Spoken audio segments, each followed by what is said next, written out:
Hello, everyone.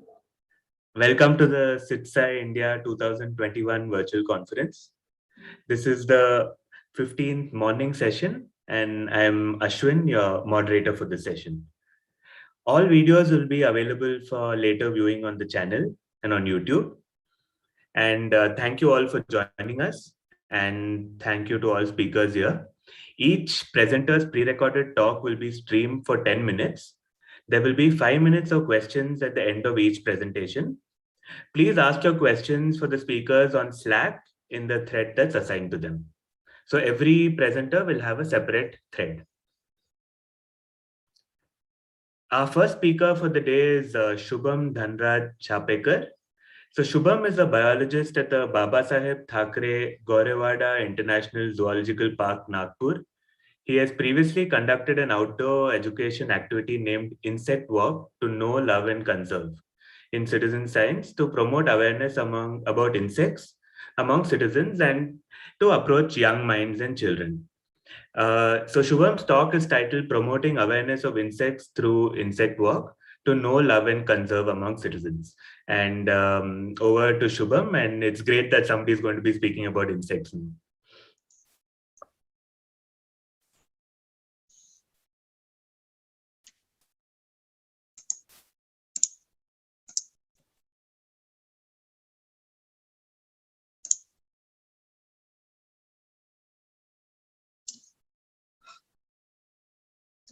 Good morning, everyone. I hope you're doing well with your family and friends. And I would like to say thanks to the team Citizen Science India for giving me an opportunity to share our initiative towards the conservation of insects. I am Shubham Chhapekar, have completed my master's degree in zoology subjects with the specialization in entomology. And happily, I am working as a biologist at Babasaheb Thackeray Gorewada International Zoological Park, Nagpur. And of course, today is the big day for me and for my team to showcase our initiative on such a huge platform. After completing my master's degree, I thought that I should deliver the information about insects to the citizens to make them aware so that they will also take a part in their conservation. Because like other species which includes tiger, leopard, sloth bear, aquatic fauna, insects are also facing so many threats due to which they are declining day by day. Then I discussed this idea with my friends and we started to visit weekly and green patches like public gardens, and there we used to deliver the information of insects to the general citizen so that they will get to know about the role and the importance of insects.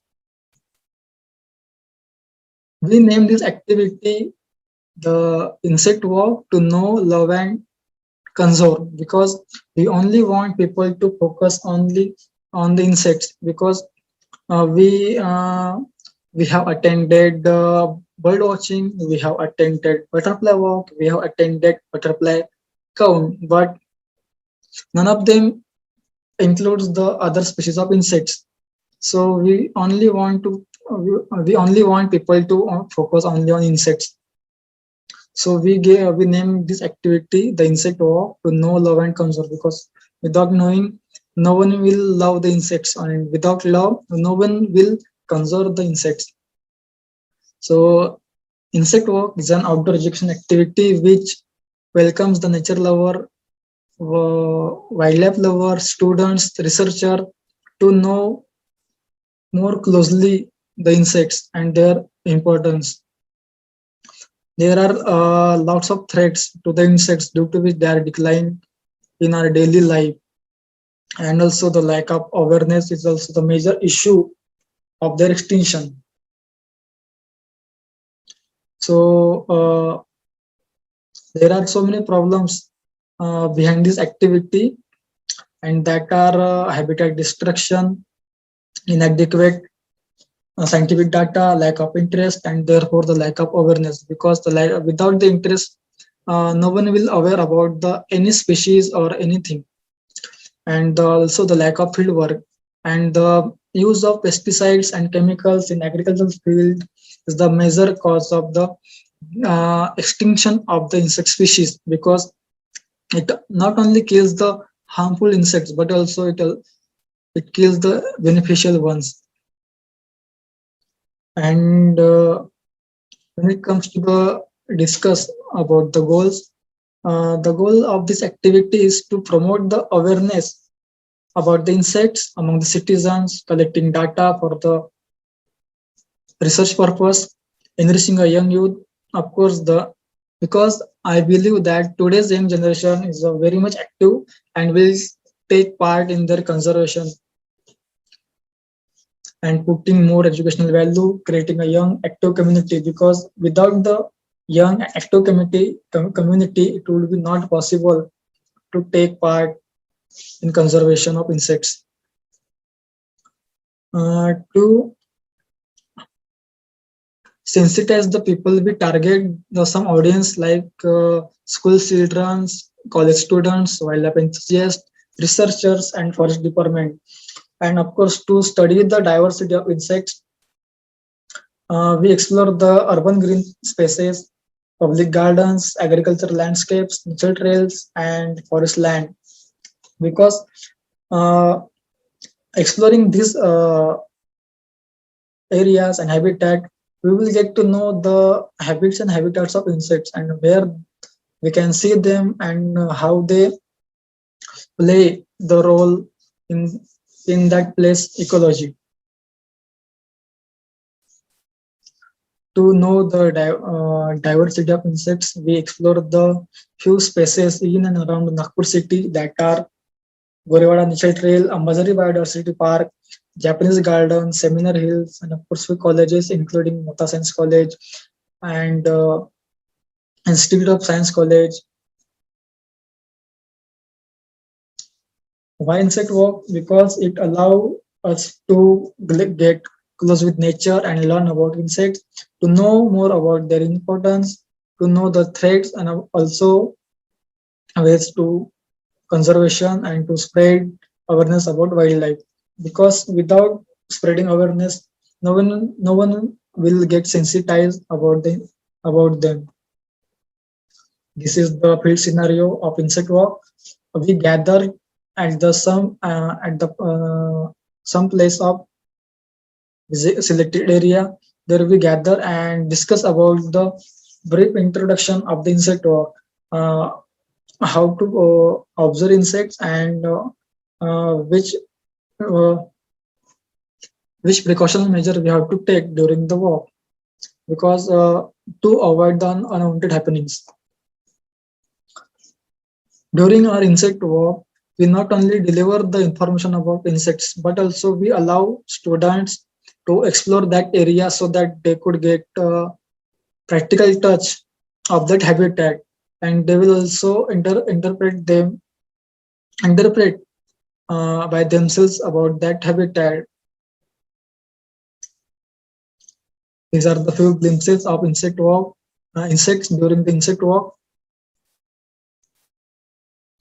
After our consistent work towards the role of conserving insects, we get attention of some print media, including like Lokmat Times, Lokmat Samachar, Nav Bharat, Times of India, due to which we succeed to sensitize the people through the social media and through print media. After our consistent hard work, we got showered by a few achievements in like completing 2+ years and still counting, celebrating 2+ insect walk anniversary, and perform biodiversity survey and research publication and popular article. And during our insect walk, we recorded two new butterfly species. One of them is a common banded peacock. We recorded this butterfly species after 90 years in Nagpur city, and second one is a common Laskar butterfly. Common Laskar butterfly is a new report to the Nagpur city's butterfly. Fauna. Nagpur, the activity, this is not the end of this activity. We aim so high with this activity.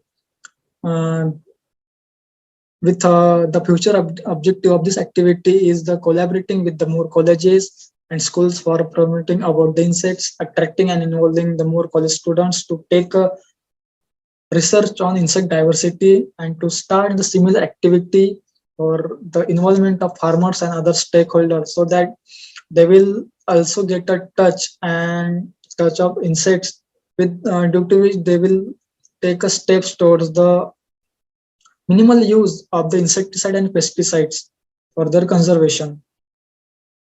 And of course, without this body, it will be not possible to reach this at this height. I would like to say thanks Nandakishore Kade, DCF Tadabandari Tiger Reserve, Pramod Panchbhai, Director Badasab Thakre, Godewara International Zoological Park, Nagpur, Deepak Sawant, General Curator Badasab Thakre, Gorewada International Zoological Park, Nagpur, Dr. Prabhunath Shukla, Deputy Director, Pench Tiger Reserve, Maharashtra, Dr. Bharat Singh Hada, DCF Nagpur Forest Division, Nagpur, Gitanand Navre, DFO Social Forestry Nagpur, Ajinkya Bhatkar, Honorary Wildlife Warden Nagpur, and Wildlife Research and Training Center, Gorewada Project Nagpur, Maharashtra Forest Department, and Team Insect Walk. Without this body, it would be not possible to reach at this height. Thank you.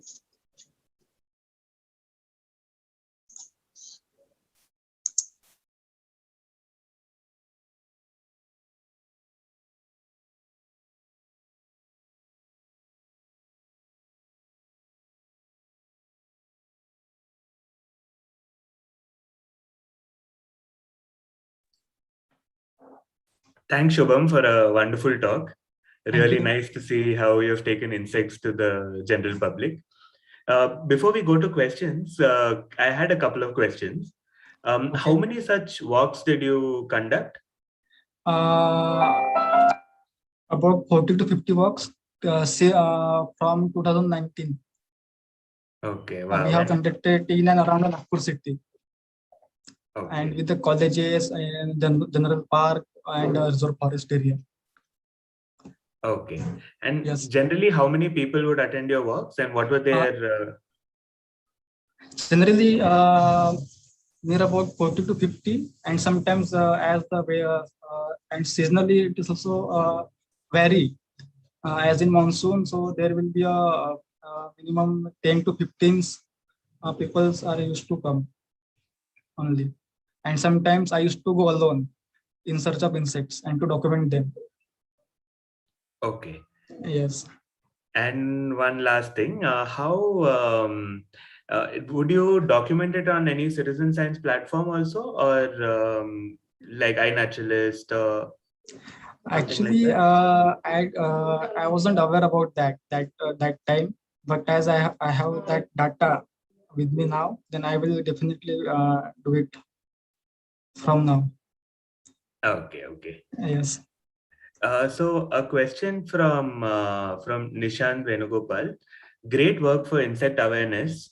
Do you participate in citizen science initiatives like butterfly count, dragonfly count that happens all around India with your team?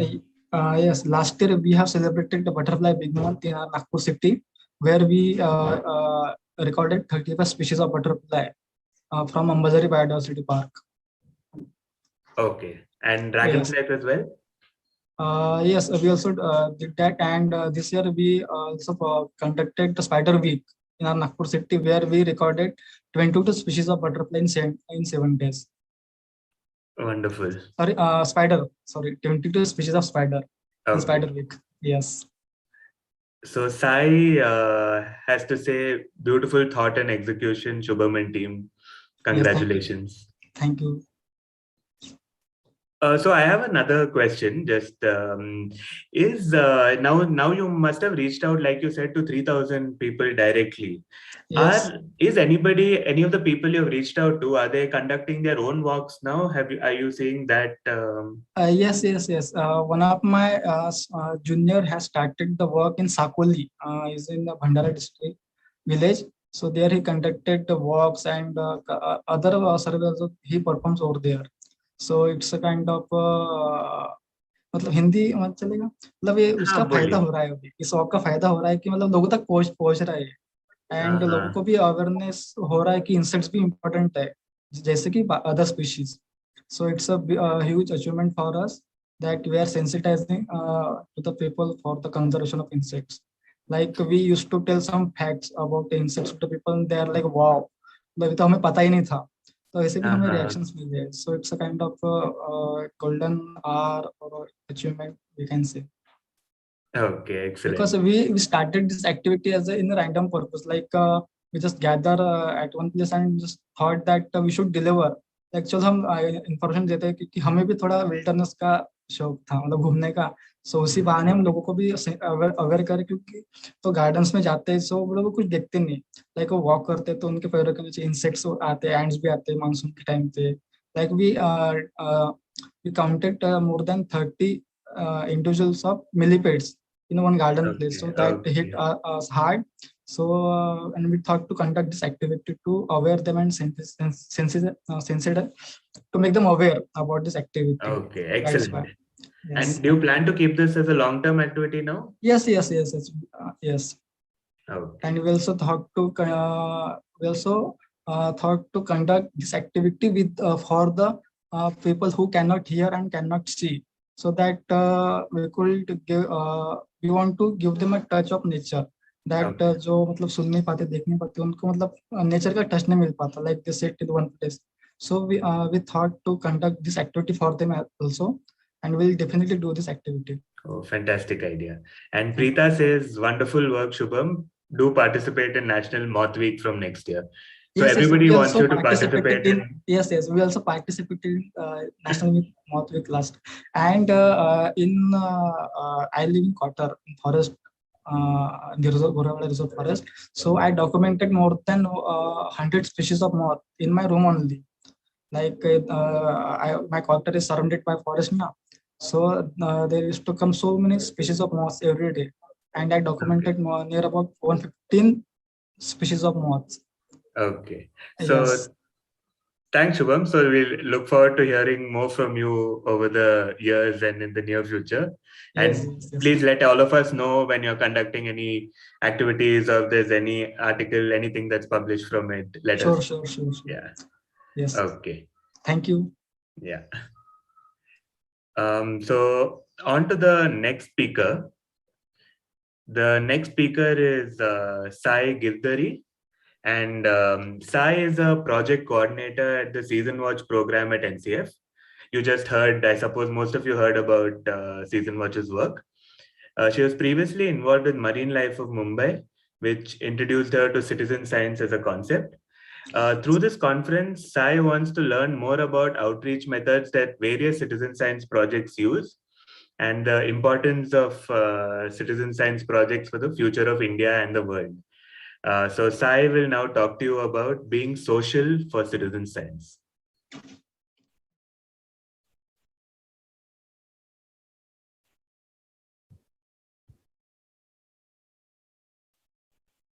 Hi everyone, my name is Sayee. I'm the project coordinator with SeasonWatch, and today I'm going to take you through SeasonWatch's experience with social media.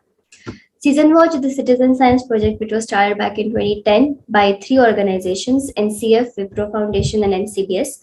The aim of SeasonWatch is to study climate change through trees.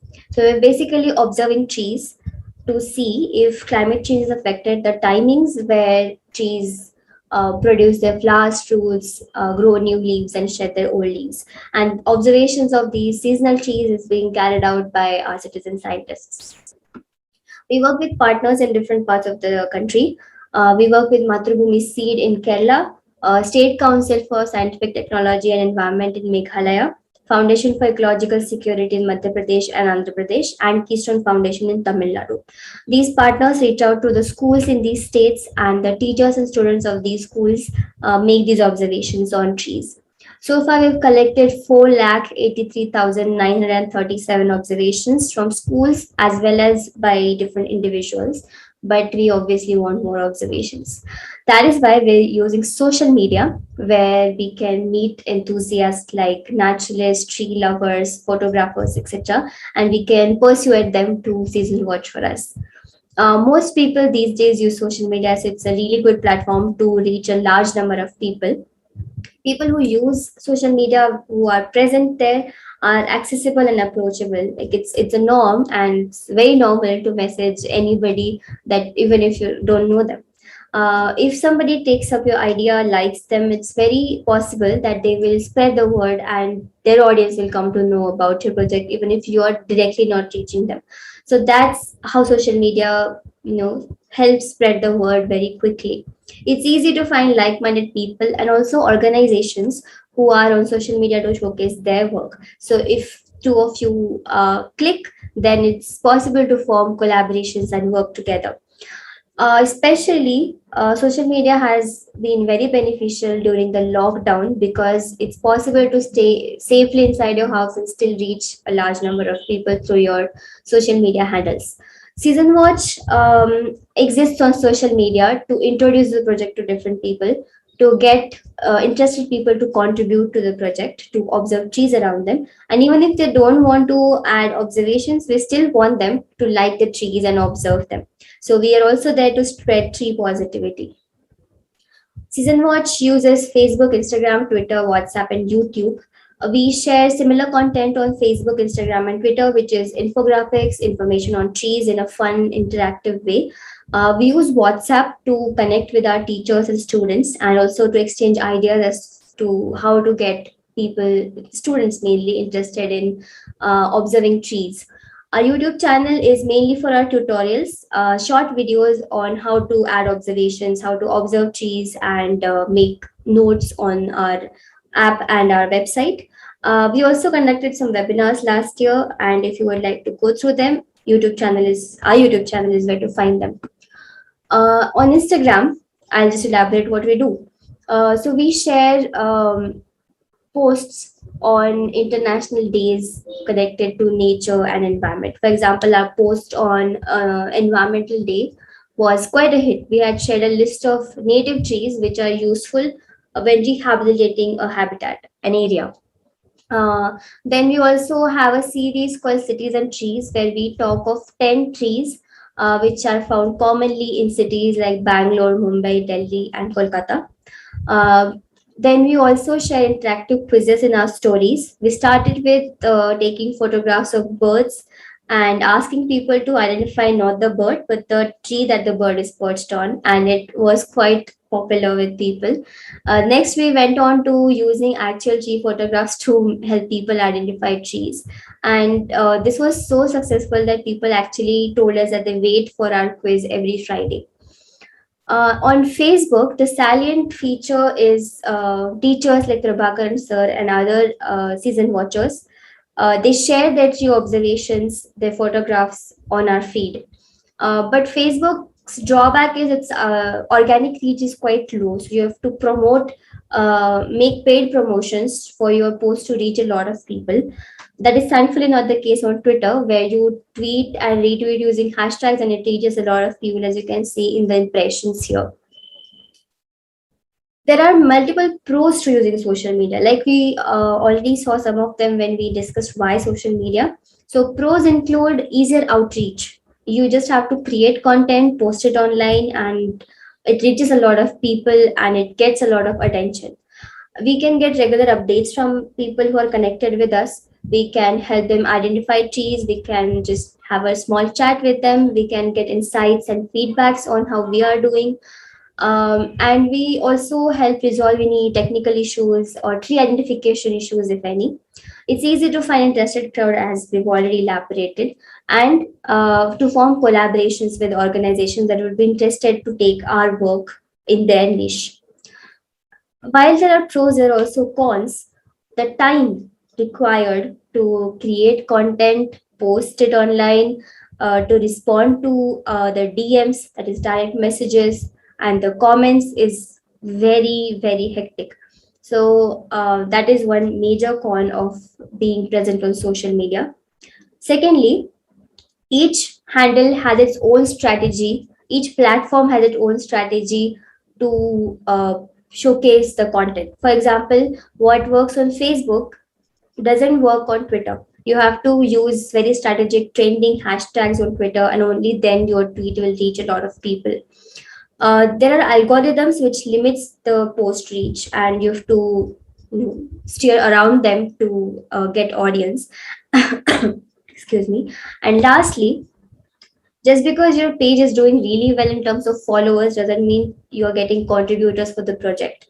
For example, for 700 people that have followed us on Instagram, only about 100 have actually registered on SeasonWatch website or application, and even fewer numbers have actually started observing trees.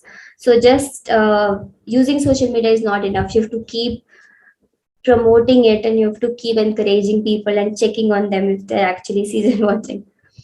But it's really good to be on social media because it's a beautiful experience, as you'll see in the last slide that we'll be sharing today. So if citizen science projects out there are interested in social mediaing, here are 3 tips that we have learned. First is, it helps if you decide the aim of your social media presence. For example, Season Watch only talks about trees, seasonal trees, and we don't talk about anything political or so. So it helps to decide your aim. Secondly, regularity of your post. The post have to go on the same day, on the time where it will reach the maximum people, and stories help a lot to reach many people. So doing everything that you do on social media regularly and timely is very helpful. Thirdly, if you can afford, having a social media manager is very helpful.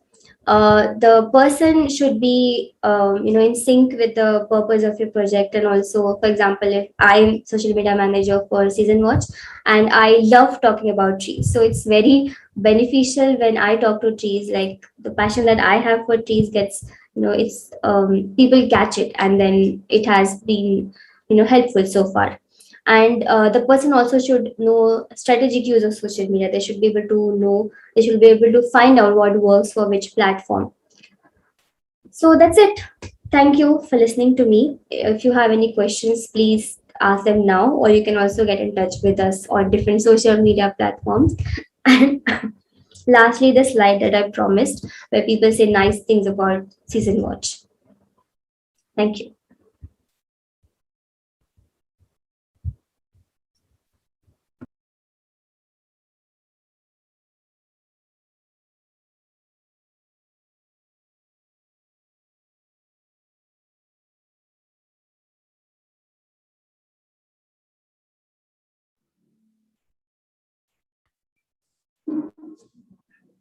Wonderful talk, Sai. That was great to listen to. And I also think a lot about how effective social media can be. So I have my own questions once we go through the audience's questions.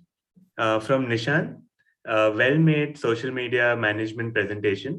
Have you tried personal anecdotes in Instagram and user-generated content like blogs and Twitter?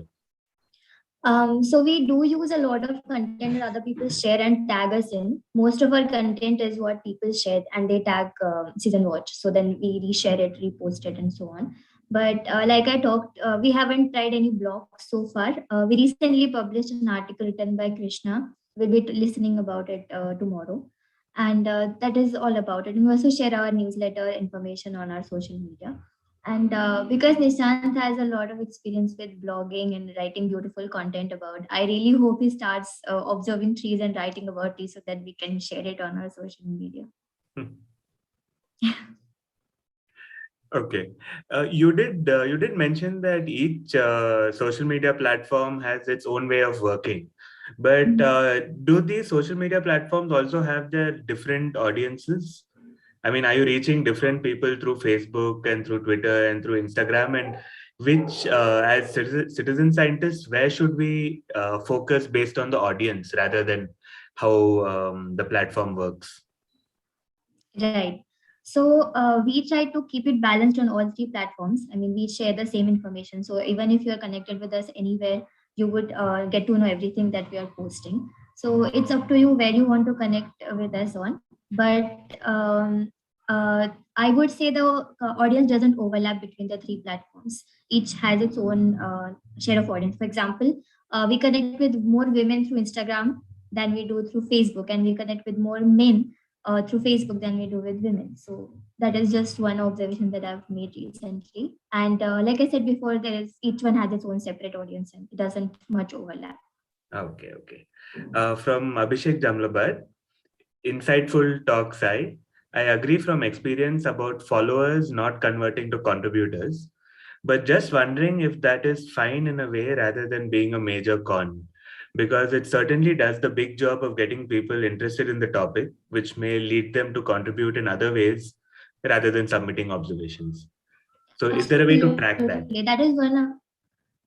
One way we track it is I take a note of new season watchers and also share their names every Monday as our new season watchers, which I hope inspires people to join our project. But other than that, like we said, our aim is to spread positive. So we're quite happy with new followers and the interactions that we have, even if people have not started season watching. But I mention it as a con because when I am using and handling social media, I have to constantly keep it in mind that even though we have had a rise in our audience by almost 50%, that doesn't mean that we've had those many contributions. So I still have to push my audience to start season watching and not just engaging with us on social media. That is why I mentioned it as a con. It's something that you should be aware of at all times. Okay. Now there are multiple citizen science projects. There's SeasonWatch, and then there are the bird-related projects and the insect ones, etc. Do you think there is a way to leverage other projects within a certain social media track? You have the SeasonWatch community who discuss things about plants, and is there a chance to promote other citizen science projects within that? And do you think there's some sort of collaboration can work within social media strategies? Yeah, sure, absolutely. In fact, we did promote Share Gupta's mushroom project through SeasonWatch, and I think we got a lot of people asking about mushroom ID, so I did direct them to Share Gupta's handle. So we do promote other social media, other citizen science projects. And like Suhail had once mentioned that we're using birds' popularity to popularize trees. That is also true. We've been using bird photographs to get people to look at the trees that they're sitting on, like I mentioned in the bird on tree quiz that we used. So yeah, it's actually, that is precisely why we wanted to do this talk, that I want other citizen science projects to come here so that we all can form a nice big community. We can share our audience together, and talk about each other's projects. Okay. Thanks, Sai. That was really thought-provoking. Thank you. The next talk is by Mohammed Nizar, and it's again about SeasonWatch and how SeasonWatch popularized citizen science in Kerala. Mohammed Nizar is a project manager at the Nature Conservation Foundation, and he's been working with students in Kerala for the last 10 years, helping them participate in SeasonWatch. Through this conference, he wants to interact with fellow citizen scientists and is keen on updating his knowledge on citizen science in India. So over to you, Nizar. I'm Mohammed Nizar K, Project Manager, SeasonWatch at Nature Conservation Foundation. I'm very happy and thankful to be part of SITSE India 2021. Now I am moving to my presentation on how SeasonWatch popularized citizen science in Kerala. SeasonWatch started in Kerala in November 2010. And during that time, most of the people were unaware about citizen science project. Luckily, we got partnership with SEED, which is a project under Madhrubhumi and is the largest eco club network in Kerala. dealing with students and teachers. So SEED is Student Empowerment for Environmental Development and is the largest eco club network in Kerala. And 85% of the data contributed to SeasonWatch comes from schools in Kerala. And students and teachers are the major contributors.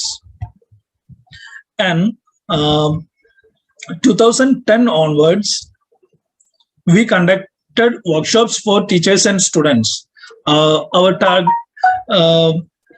it's like in Kerala, 41 education districts are there. Under 14 revenue districts, we had conducted 41 workshops in a year for teachers. Every year, teacher coordinators are changing as per the school management rules. Accordingly, we are able to interact with new faces and new teachers, new students, like thereby SeasonWatch reaching more and more people. In all workshops, we are getting, we got around 200 to 250, an average of 200 teachers in every workshops in all the education districts. So we are reaching a big number of teachers, and thereby we are reaching so many schools and students. And since 2010, thousands of students are getting awareness of citizen science through SeasonWatch workshops. And after these 41 workshops, I am directly visiting schools and conducting workshops for the most interested schools. And in that workshops, 70 to 100 students are participating in each workshops. In a year, I could reach more than 15 schools in education districts. So the number of workshops are in that way, 41 education districts, average of 10 workshops in each schools in every year. So students are participating, SeasonWatch, they are interacting with the trees and they are asking their doubts to their teachers. And we are conducting so many nature camps and also seminars. So students and teachers can ask their questions, their doubts with tree experts, and they are getting clarifying on their doubts. And the beginning, the internet connectivity and the less interface with the computer were the logistic hurdle we faced in the beginning.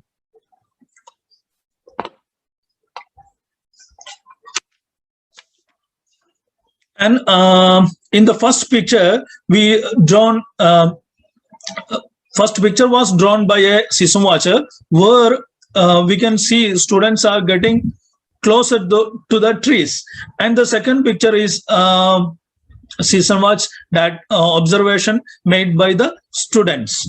Every week, this season watch observation book, it's around 60 to 70 students are participating from a school. So every week, teachers have to carry these 60 to 70 notebooks to internet cafes, because they are not, they don't know at that time, teachers don't know how to upload this data, and the school internet connectivity was very feeble. So they have to carry these 60 to 70 notebooks of SeasonWatch data every week to an internet cafe for uploading this. And that heroes crossed all those hurdles and was rewarded with great appreciation. And 10 years of bonding with the Citizen Science program, and we conducted some feedback sessions at Bangalore. From that, we are able to understand students are participating and they are actively asking questions to the teachers, and they are practically they are doing some new experiments with their trees, and they are actively participating SeasonWatch project, and they are involving with nature.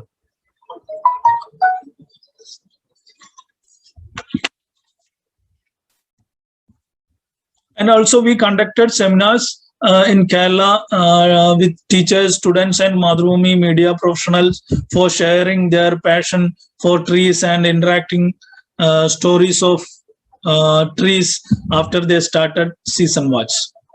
One story related to SeasonWatch is story of Eritrea, and some relation for that story. There has some relation.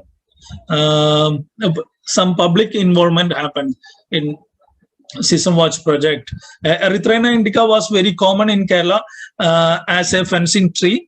Since the fencing was replaced by concrete walls, Erythrina tree gradually disappeared. One SeasonWatch teacher decided to monitor this tree and started searching. Finally, 10 kilometers away from the school, she found one big Erythrina tree. She assigned 3 students to monitor this tree every week and used to give money for traveling while While monitoring, few auto rickshaw drivers noticed this and asked. Students explained about the project. Auto drivers told they will monitor this tree and will give observation via mobile. Later, they assigned a lady staying nearby house of a Erythrina tree to monitor their tree.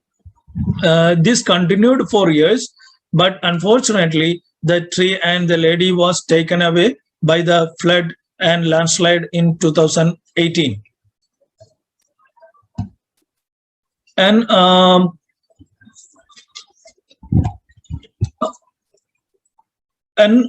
because of SeasonWatch project, schools, students, SeasonWatch activities in schools, trees in the they named trees in the campus and outside were named signboards, given name boards by students and teachers. Also, the school walls were listed with SeasonWatch trees and its scientific names, so the visitors and the parents and also other students can read and they can discuss more about trees and their uses, everything.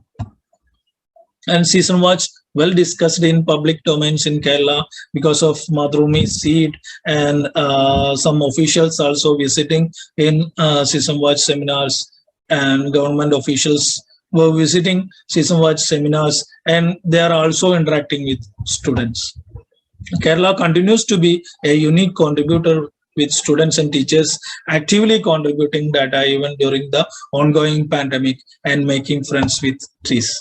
Thanks. Thank you.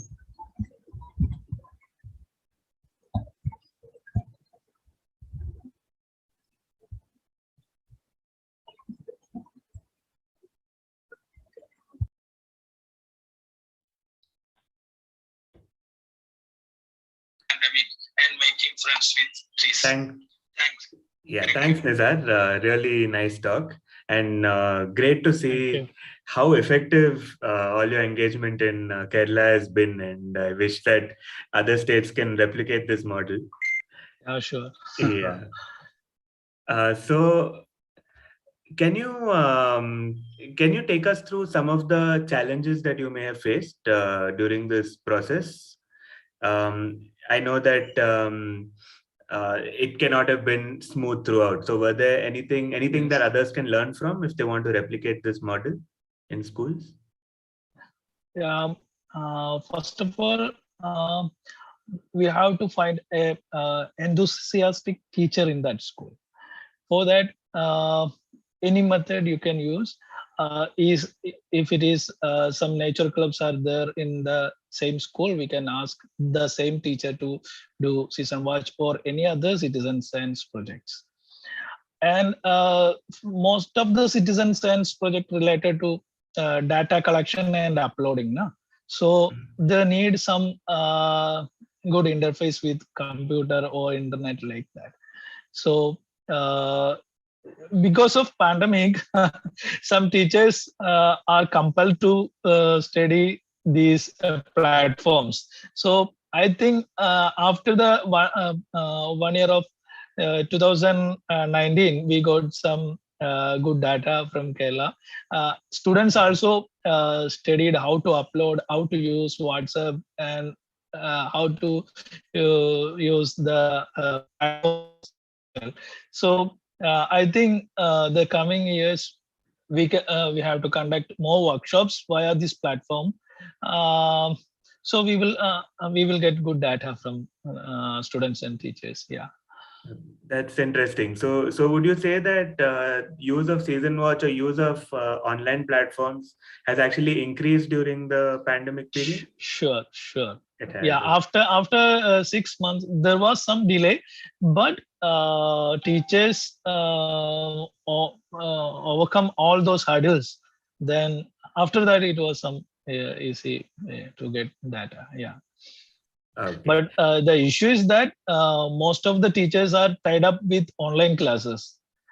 So they are not getting sufficient time to upload, or some students are facing their data package like that. In that way, it is affecting the school online classes. But Okay. anyhow, I am getting some easy to manage all this. Yeah. Okay. So how much, I assume after a while, after working with the school for some period of time, where the teachers and students are already used to the process, they can handle it independently, I imagine, with not so much engagement from your side. So how long do you have to be engaged in a very intensive way with the school? Only 1 or 2 years.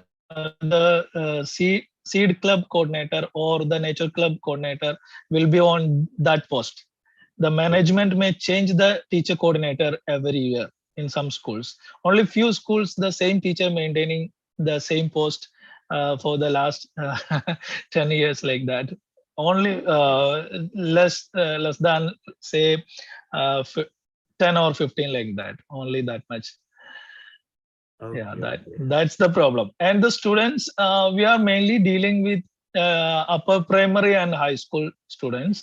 So the issue is that only 8th and 9th standard students we are getting more engagements. After that, 10th is all of busy with studies, and their parents, teachers also, they don't allow them to extracurricular this type of activities now.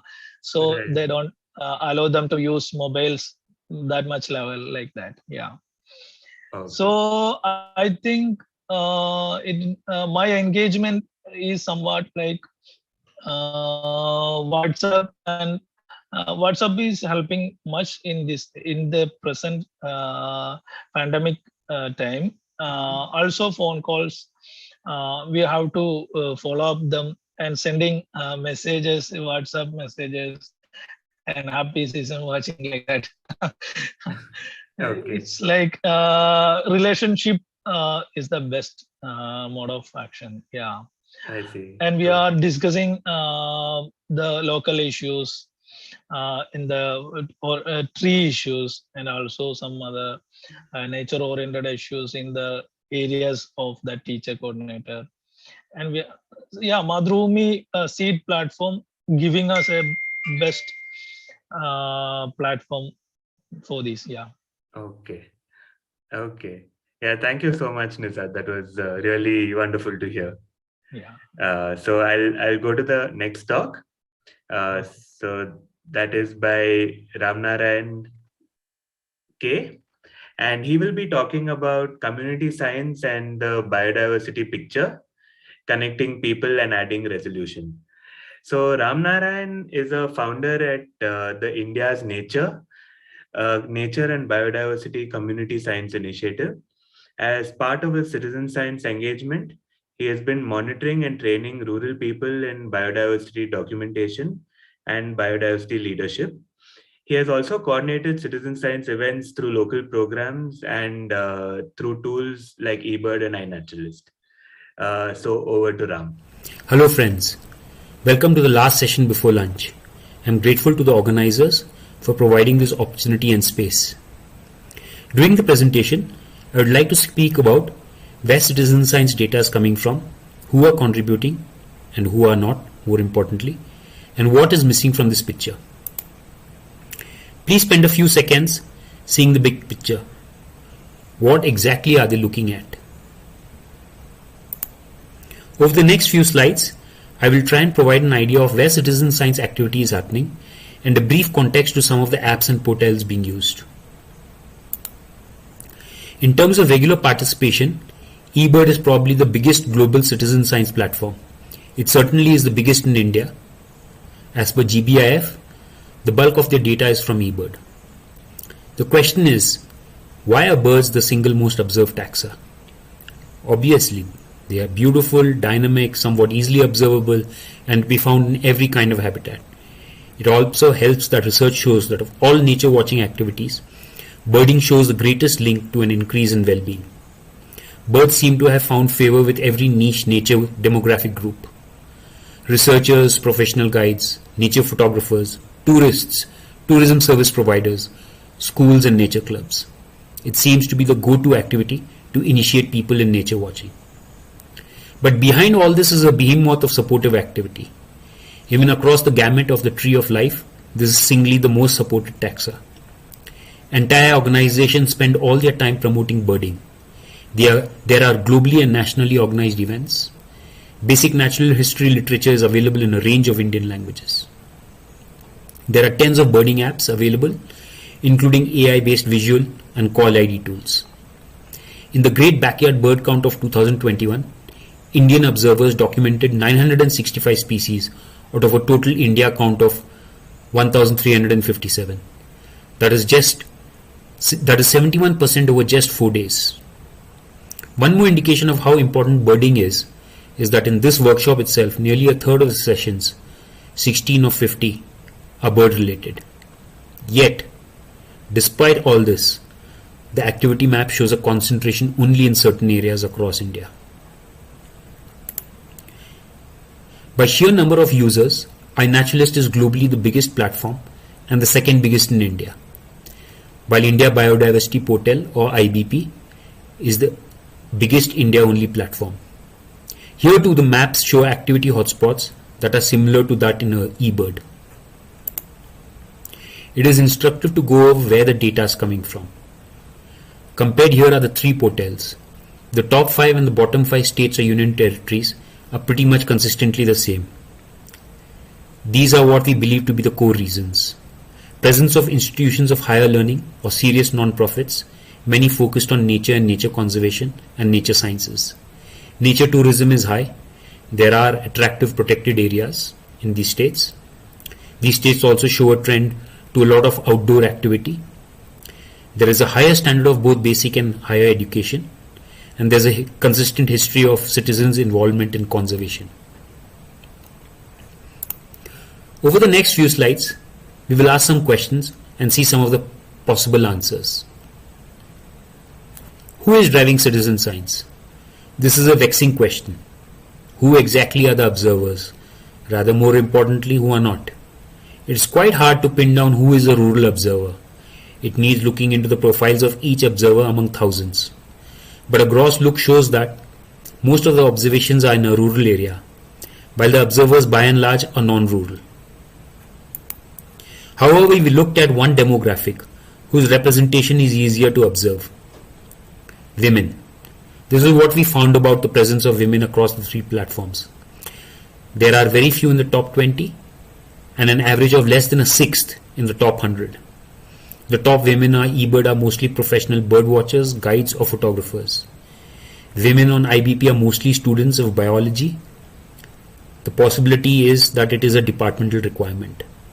The trend is similar or poorer on iNaturalist. Most women across these platforms are generally not very active.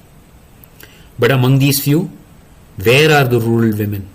There are none in the top 20 and there are only a few in the top 100 whose contributions are very small. Basic data shows this absence of rural people to be true in general for all platforms and genders. The next question is also really important. Where exactly is the data coming from? Why are some states or regions showing such high levels of participation? Is this trend the same when we narrow down to district and tehsil and taluka levels? For that, I'm going to speak about Uttarakhand and one district within it. Pithoragarh is blessed with high peaks, a large altitudinal range from about 500 meters above sea level to the top of Sunanda Devi Peak at 7434 meters. There are at least 6 climatic zones, from subtropical to nival, with extensive riparian habitat as well. With Nanda Devi Biosphere Reserve buffered on one side and the Askot Sanctuary contained in this area, this is a Western Himalaya biodiversity hotspot. There are no educational institutions of national prominence. There are some active nature tourism circuits, however, not among the busiest in comparison to say Nainital or Dehradun districts. When we compare the portal data across 13 districts of the state, it reflects the same national trend. Some districts perform better than others. The reasons are the same. Well, almost. But here we start to see some exceptions. There are 2 outliers, Udham Singh Nagar and Pithoragarh, where the earlier described reasons don't necessarily flow. This zoomed in hotspot map from iNaturalist of Pithoragarh district matches the general trend that there is a cluster of activity in some places only, and the activity map looks similar across all portals. However, here is the crux. In the 7,000 odd square kilometers of Pithoragarh district, the activity is concentrated only in one of the 6 tehsils, and that too in a small area within the tehsil. If one can imagine this for one district, then one can imagine the data not being received from the remaining 5,000 odd square kilometers of that district and the people not included. This is the case in most states and most districts across India. And what does it mean for India? 95% of India's land area lies outside of protected areas, hence not of focus for many of the people participating in current citizen science initiatives. So where exactly are we going to get biodiversity information from? There are other vexing questions as well. Where is the vernacular literature? This has to be one of the saddest concerns. Firstly, not much exists. Secondly, new publications target English-speaking audiences. Basic education is an hindrance to science and citizen science involvement. In a country with OCD, obsessive cricket disorder, it is a bit shocking the number of people who cannot find cricket-playing nations on a map. That is one among many of the frailties exposing the sad state of basic and higher education in much of rural India. Rural areas are afflicted by a lack of access to resources, little to no libraries, poor access to equipment, few mentors, and very little financial support either through fellowships or scholarships for anyone who may be interested. The best they get are short training programs and bulk number generating events. So why are we surprised that rural contributors are so few? In the next few slides, I would like to offer some results from some initiatives and possibly a template taking shape. A few organizations across Uttarakhand have been working on nature and citizen science initiatives. These include nature guide trainings, including the use of citizen science apps, guides working as nature educators, the organizing of local, national and global events. This is important because events are triggers and regularly supported events have the potential to encourage observation through their collective celebratory nature and help include many more people on a short-term and long-term basis. This initiative is also producing vernacular natural history literature and enabling access to resources like fellowships, equipment like binoculars, cameras, field guides, mentoring and on-site long-term training. This bilingual butterfly guide is one example of vernacular natural history literature available for education and for tourists. One consequence of all this has been a surge in citizen science activity in Uttarakhand. On iNaturalist, since June 2020, of all states across India, Uttarakhand has shown the highest growth rate of 268% compared to the national average growth rate of 97%. The next highest state being Andhra Pradesh with 232%. On iNaturalist, Uttarakhand has jumped from being the 8th ranked state with most observations to the 4th. Much of this can be explained through a series of citizen science events conducted since June last year. This was greatly spurred on by the pandemic and the inability to use normal methods of learning. So these tools were used for learning and documentation. An affiliated group of 22 have contributed the bulk of Uttarakhand's data, that is a whopping 42% of all its records, that too in a short span of 15 months. However, sadly and pertinently, there were only 2 or 3 women in this group, that too contributing very few observations. So who are some of these nationalist leaders and how did they get here? I will share just one example. Raj Kuranga, educated till class 12, has since the age of 16 been working on many jobs as a casual laborer, village forest guard, road construction worker, crew member for nature treks, and in the recent years as a nature guide. He currently works as a field assistant on wildlife conservation projects. He studies birds and butterflies on his own time. Towards the end, I would like to revisit the image we saw at the start. Often when looking at the big picture, we are missing what makes it up. The fine, good quality pixels. It is not just about number of observations, it is also about the quality of the observations. This is where the pixels start to fill in and add richness. Using just smartphones, rural citizen scientists have documented an amazing array of rare and exceptional records.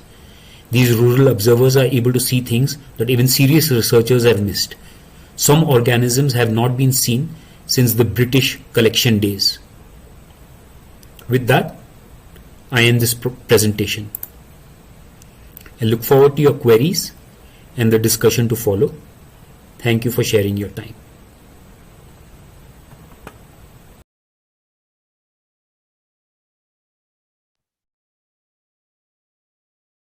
Thank you, Ram.